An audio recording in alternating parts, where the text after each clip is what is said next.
over to you, Vedran, and with regards to products and the fact that PIN Project obviously serves the lottery industry as well, how do you see the development of new customer habits versus the traditional lottery games? What is changing in your view? First of all, thanks for the question, and I think I'll be the first one speaking about what might happen in the future. Everybody else has been explaining the status of the current state of the lottery industry, but keeping the player in mind, and that's why it's a great question, is because we are aware that their habits actually change, and they change due to the change in the entire world. It's not only connected to gaming. We can see instances in having on-demand television per se actually make standard television programs redundant, which means that consumers of any sense are taking advantage of the instant communication and like simultaneous information influx where they're connected to one system, which is the internet actually, where they have the ability to access all sorts of different contents at any time, and they're basically bombarded by all different sites, from social networks to work to just any kind of content. And now this is beginning to influence gaming as well. And this is what we've always known, that everything's going to switch to online, everything's going to switch to mobile now. But what is the reason for that? The reason is actually the system we all live in, which is instant communication, basically. With instant communication, we get a desire for instant gratification. And when you compare standard lotteries and their like weekly draws to a high-frequency casino game, you see a huge difference.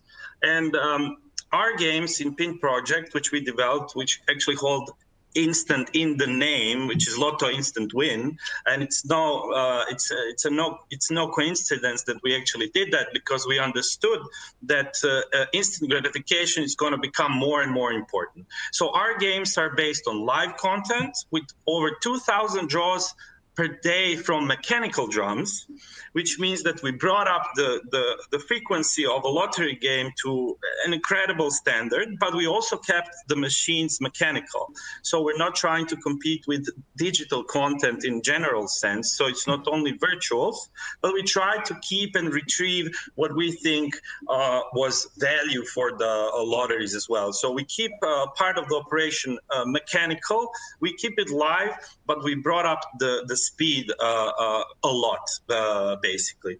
And we found that as we create let's say a new demographic, because our games are quite revolutionary, we also get more engagement from existing players because of that.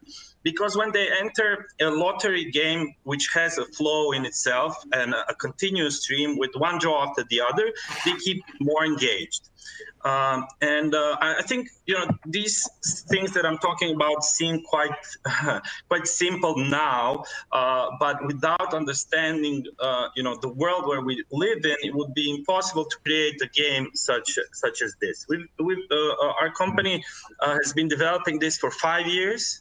And in 2018, we launched the games, and in G2E Asia, Macau, we actually won the Strongest Lottery Solution Award.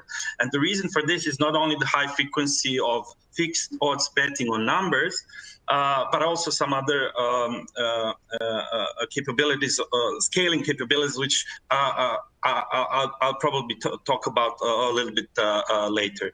Hopefully I covered just one little point in what I believe, but I can sum it up in switching to digital, instant gratification, high frequency diversification of the products would satisfy the change in habits happening to everyone globally, not just the lottery consumer. With COVID-19, have you witnessed an acceleration of the request for digital games have lotteries been active or more in pursuit of new and more engaging games since the outbreak of the pandemic?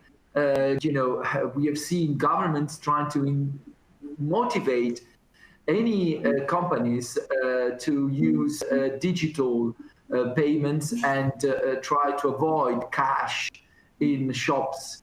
So what's your experience in the last 6 months, for example? Well, to our surprise, coming into the pandemic, it was all very unclear what would happen. But in reality, we received a lot of requests. We closed a lot of deals with operators with whom we've been in touch with, looking for additional content when there was lack of especially live content, because when you say digital, it involves everything, but we specialize, and our product is live. And we've received just a huge number of requests, and we've done a lot of integrations, much more than we expected to do under such circumstances. And one of the reasons, of course, was the lack of standard content, which was available before the pandemic. But also, I think operators and lotteries have started exploring additional verticals, because our games are quite niche. They're unique in a sense. Because we develop our own drum machines, we develop our own games. The only thing that was out there before us was the idea of high frequency lottery draws. So I would say yes, it actually positively influenced us, our business, and I think in the long run, the operators and lotteries are going to start to value additional, let's say, side content more and more. It's not only lotteries, but it's all operators who just want to bridge the gap and secure themselves of having enough content if any such similar situation would arise. I cannot imagine now happening something different than this, but I would definitely point out the importance of new games, which can serve as a cross-selling tool, which can be available as live content when that's not possible. So for us, it's been really good, and I feel a little bit bad about it to profit from this, but it was the case. Do you see the need for an improvement in cybersecurity measures in a way that it would increase consumer confidence? I'm thinking about iLottery games, I'm thinking about your games, and anything which runs on digital transactions. Well, definitely, and there is one more important point which covered Jari and Camila already, and when they were speaking about the ethical regulator, which when it's set properly, it really puts focus on the security and the compliance for the games in the digital environment as well. So I think, and I'm so happy to hear that Camila and Jari have mentioned, this ethical regulator, which are innate to lotteries, and I think that's the competitive advantage of the lotteries when entering new markets as well, actually, because they have that experience and they know the value of governing an ethical operation. And I think everybody should be aware of that. But it also, puts focus on very important stuff as well, and that's cybersecurity more than revenue, more than player engagement, more than anything else.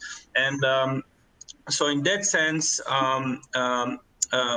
it's definitely very, very important. I personally believe we are well beyond the point of needing to transform the players to use more digital content. I think that's already happened, and they're not afraid to do so. I mean, to give you an example, it's not just about payments, but the size of the casino market, which is completely digital, the rise of the cryptocurrency as well now in the gaming industry. So I think the trust of the players is very much there. And the operators and the lotteries especially need to protect them as much as they can. But they have the trust already. It's just taking responsibility in keeping them safe. That's what I would point out. Yeah.